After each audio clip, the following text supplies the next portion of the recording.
Hola, ¿qué tal? Mi nombre es Juan Carlos Montiel Sánchez y esta vez es un trabajo de evidencia de unidad, de la unidad uno de la materia Anatomía y Fisiología uno. Eh, en esta ocasión, el objetivo general es aplicar los términos de posición y planimetría en la descripción de una estructura anatómica. Los objetivos específicos: definir la posición anatómica, definir y enumerar los ejes del cuerpo, definir y enumerar los términos de posición básicos y definir y describir los planos de sección, así como también definir y describir los planos limitantes. Eh, ¿A qué se refieren los términos de posición? Esas posiciones anatómicas se conocen como posiciones básicas de todo el paciente. Aquel paciente que se encuentra encamado, en alguna postura o en alguna posición en la que el paciente pueda adoptar en la cama, en la camilla, en el suelo, en una mesa de exploración, etcétera, que son de interés para el manejo de los servicios médicos, así como de todo el personal que se dedica a la atención de bueno, ya como tal, entrando a las direcciones anatómicas de nuestro paciente, la primera que tenemos es la superior o craneal, que es por encima hacia la cabeza o porción superior de una estructura o del cuerpo. La porción inferior o debajo, lejos de la cabeza o hacia la parte inferior de alguna estructura o del mismo cuerpo. Bueno, la porción anterior o ventral se refiere a la porción que se encuentra hacia adelante o al frente de un cuerpo humano. La posterior es la que se encuentra por la parte de atrás o la parte dorsal, la, la parte que encontramos detrás del cuerpo. En la posición medial es hacia la línea media del cuerpo, como por ejemplo el corazón es medial a los pulmones. En una posición lateral se encuentra hacia afuera del cuerpo, en dirección contraria hacia la línea media, hacia afuera o hacia el exterior. O por ejemplo, los hombros son laterales a la cabeza. La posición superficial se refiere hacia la parte que se encuentra hacia afuera del cuerpo. La posición profunda es una posición en la que se encuentra la piel o hacia los huesos o hacia los músculos. En otra posición, la posición proximal, podemos tomar algún punto como ejemplo y podemos mencionar que el hombro es proximal al codo. Es una región que se encuentra cerca de la línea media o cerca del cuerpo. Y asimismo la mano es distal al codo. El distal es la posición en la cual está más lejos del centro del cuerpo o de nuestro tórax. Otra posición, la llamada interior, en esta se refiere hacia el centro del cuerpo, y en la posición exterior, la parte más lejana del cuerpo. Por ejemplo, la parte interna del brazo, la parte externa. En otra posición, la posición homolateral, se refiere a tomar un punto de referencia en el cuerpo, puede compararlo sobre algún otro punto. Si se encuentran esos dos puntos cerca o se encuentran en el mismo lado del tórax, se puede mencionar que es homolateral. Si ese punto se encuentra del lado contrario al que nosotros estamos tomando como punto de referencia. En otra posición, la posición apical, se refiere hacia la punta o hacia como por ejemplo el pulmón. Tiene una ligera punta que se llama ápice, y en la base los términos de referencia son con relación a la posición anatómica. Van a ser movimientos que va a realizar el cuerpo dentro de los ejes que se encuentran en el mismo.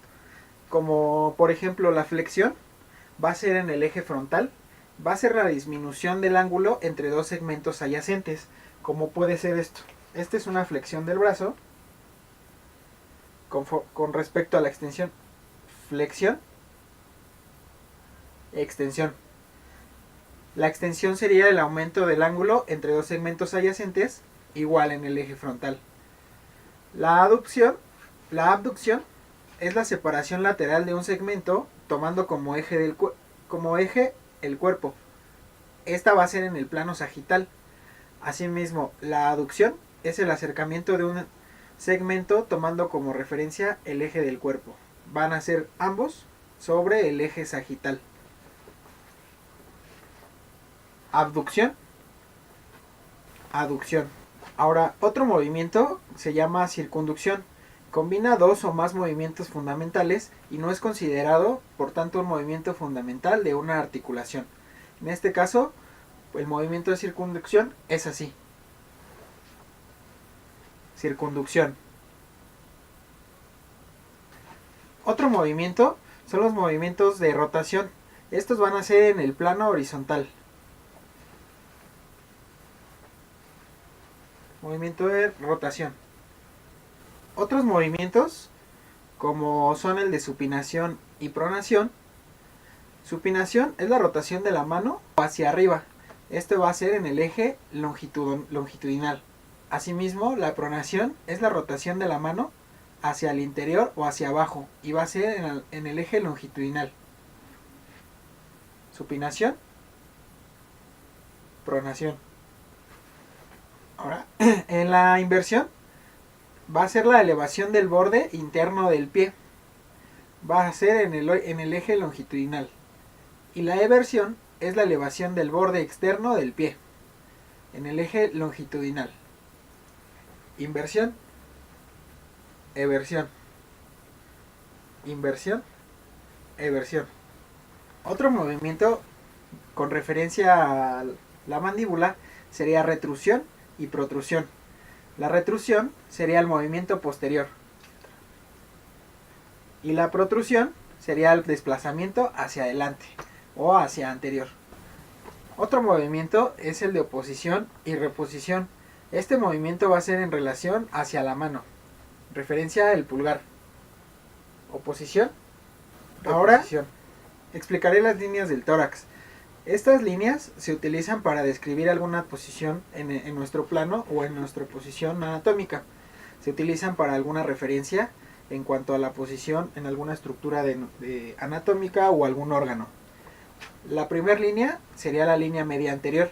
Esta línea va a correr en el eje central del cuerpo, va a ser de cefálica a podal, dividiéndolo en dos mitades, izquierda y derecha.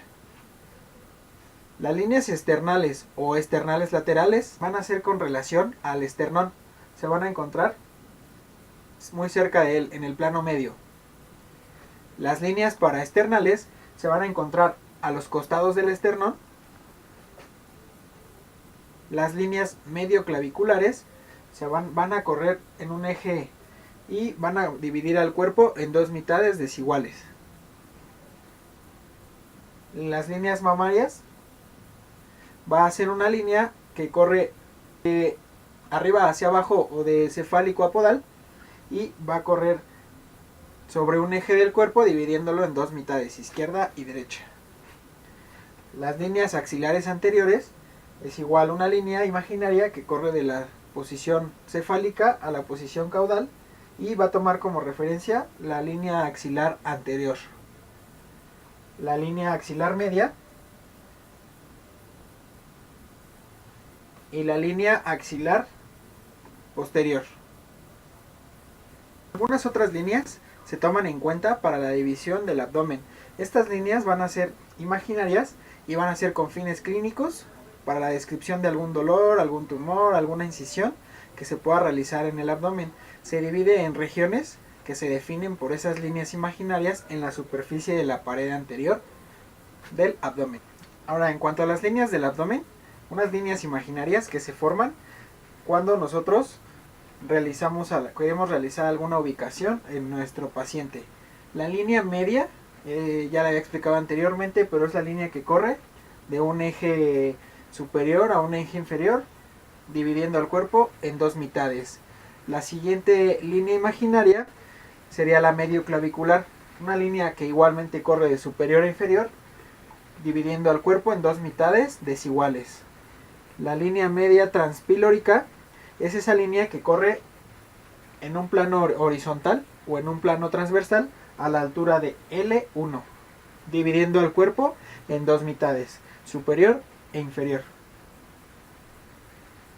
La línea subcostal es esa línea que vamos a tomar como punto de referencia los bordes inferiores de los cartílagos costales del número 10 y el cuerpo vertebral de lumbar 3.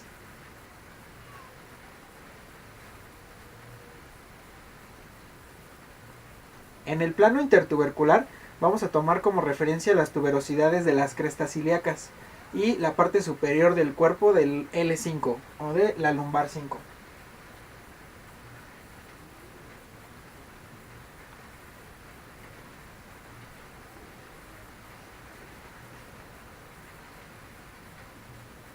el plano interespinal se van a tomar como referencia las espinas de las crestas ilíacas para dividir por medio de una línea imaginaria el cuerpo en dos mitades, una superior y una inferior.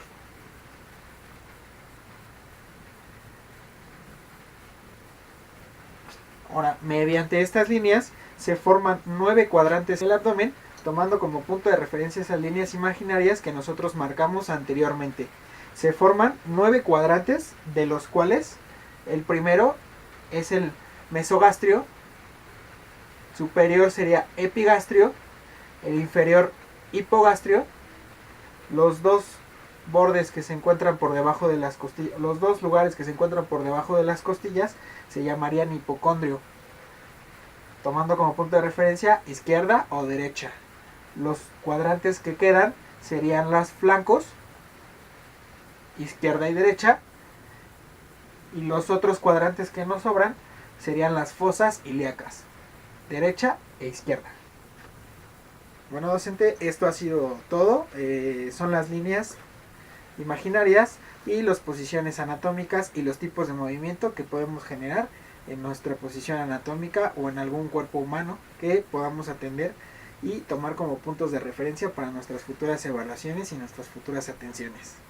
Gracias.